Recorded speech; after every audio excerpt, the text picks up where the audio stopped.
It's a few months after the events of Endgame, and I think everyone is still kind of in that denial phase of, the implication and the ramifications of what's happened.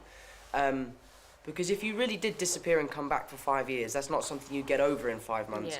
And that's also not something you come to term with in 5 months. So I think at this stage, our heroes and our cast are still very much kind of a little bit taken aback by what's going on, and Peter Parker especially.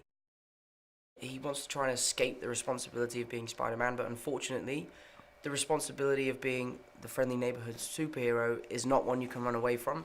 So in this film, you'll see him learn and grow and realize that he has to step up, and this responsibility is bigger than just his vacation.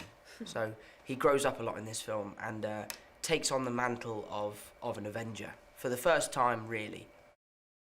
First time around, we didn't really get to see much of her, but she kind of has a defense mechanism, and I think that kind of hard shell that she has, and her defense mechanism is really just to be sarcastic, and sometimes it comes off mean, but she's just very blatantly honest, which I think is actually a really wonderful quality because nobody's ever truly honest nowadays. So you know, I don't know, I think it's kind of refreshing to have people like that, but I also think that sometimes you know, you don't really know why people put those walls up, and I think it's nice as this, you know, movie continues that through their her romance and awkward romance with Peter, I think she kind of has to strip away her wall a little bit and be a little bit more open, and you kind of see her, I don't know, she gets gooey, and you kind of get to see that she is really just like this kind of fragile, still very young woman. I think he's really like jealous, but like in a really funny way, because he really, I think what made him feel special was that he was the only one that knew. And like he kind of thinks it was something that's been taken away from him, but I'm pretty sure he doesn't hate MJ. I mean, like, they all love each other, so I don't think there's any way that he'd like. Yeah, it seems like when you guys were on the bus and you do the FOS thing, that like.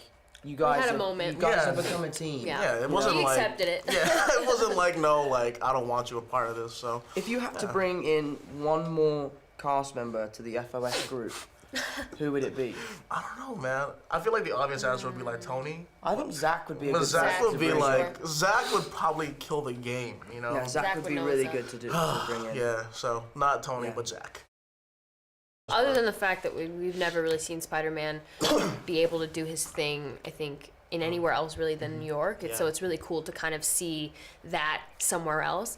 But also just like selfishly, us just being able to like have a good time in all these amazing, beautiful places, and like shooting at these gorgeous landmarks, and like it's pretty wild. John Watts is a director of representation. You know, if you look at our cast, it's an incredibly diverse cast, and he's representing a whole load of people. And by going to these different places, we're representing different countries. We're representing Italy and Czech Republic and England, which for me, being able to represent my own city is a real honor.